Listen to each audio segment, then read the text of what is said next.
Hello again and welcome to the video. Today we've got this really cute looking Swiss locomotive to have a look at. It's from Klein Bahn. I don't know anything about this locomotive in real life, so I'm going to get my assistant to help out with some information. The model we have today first appeared in the catalogue in 1965 and carries the SBB-CFF logo. However, this locomotive was only operated by the Bodensee-Toggenburg Railway and the Emmental-Bergdorf-Thun Railway. So, this model is not true to the prototype. Let's have a look and see what we've got. So first thing to notice is that this is quite a small model and it is also quite old. One of the things that gives it away is the numbers here on the side, which are embossed into the plastic body shell, and they've been painted with silver, but they haven't been painted that well. It's a bit smudged here. You can still see it says SBB-CFF, but some of the other lettering is just a bit blurry. On the side you can see that the glazing is very clear and you can see through into the interior of this model. I don't think there's any engine detail to look at. I think it's just part of the mechanism inside. And if you look at the ends, there's no cab detail either. At this end you can see the platform at the front of the locomotive, and it's moulded in plastic. This is quite pliable, so it should take a few hits, which is okay. And it's got these handrails that come down to the ladders to go to the ground. It's also got quite a lot of detail here on the buffer beam with these extra pipes. You'll notice there's no coupling on this one. Unfortunately, this one has had a bit of the handrail broken off here, which is a real shame, but it's not unsurprising because they're very delicate. At the other end of the locomotive it's exactly the same, but thankfully no damage. Again, there's no couplings here, so they'll need to be fitted if you want to use this locomotive. Up on the top we've got two pantographs and some representation of wiring, which is very convincing. It goes between the two pantographs and over to this box in the middle. You can also see here that this is a switchable locomotive, so you can move this across and have pickup from the overhead. The pantographs both work really well, and they're very delicate metal here, and they're sprung as well, but they both work great. So underneath there's quite an unusual arrangement here. The innermost two wheels are driven with a central part here where I guess the motor is, and the outside wheels are unpowered, but they're on the same bogie. So that's quite unusual.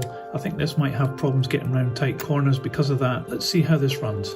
Okay, I've just set this up with my H&M controller and a bit of Hornby track, so let's apply some power and see how we go.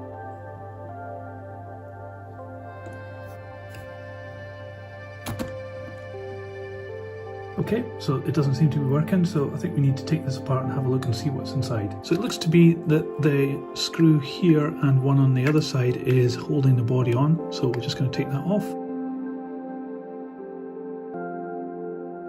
So I've got the H&M controller on now.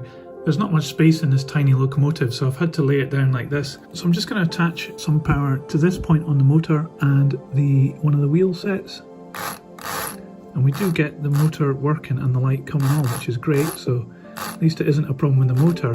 So there must be some problem with the wiring on this locomotive, so I'm going to have a look at that in more detail. Okay, so I think that instead of the blue wire attaching here, I think we actually need to attach the brown wire to it that comes from the roof. So I'm just going to do that just now.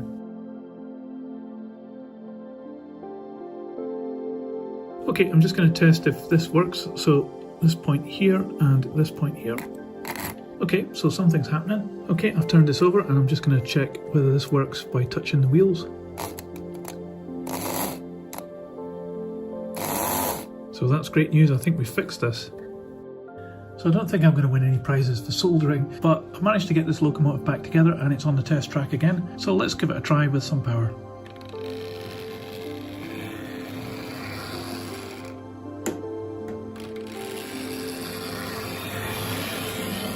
Okay, well it runs not too bad. So today we've had some fun with this little locomotive. I think one of the biggest problems it has is this chassis arrangement where it's got the drive motor between the two bogies, and this is causing some problems on corners. It's not getting around corners so well, and also the wiring was an issue. I think that's probably because this is quite an old model and maybe it's had to have a number of repairs over the years. I've also noticed that it's had these buffers replaced at some point with metal ones, and this yellow on the handrails is non-standard painting as well. So it has had a checkered history and it's certainly got a lot of character to it. So would I recommend this model? Well, it's not the best runner in the world, and although it is a very nice looking locomotive and it's very characterful, I think it will be quite a challenge to own this model and have it running good on your model railway layout. I would think carefully before buying this model. It's maybe not the best one you could get, and it's certainly not the best model from Klein Bahn either. Anyway, I'll put this on the turntable so you can see all the way around. In the meantime, if you liked this video, please give it a thumbs up and you can subscribe for more like this. But that's it for today. See ya!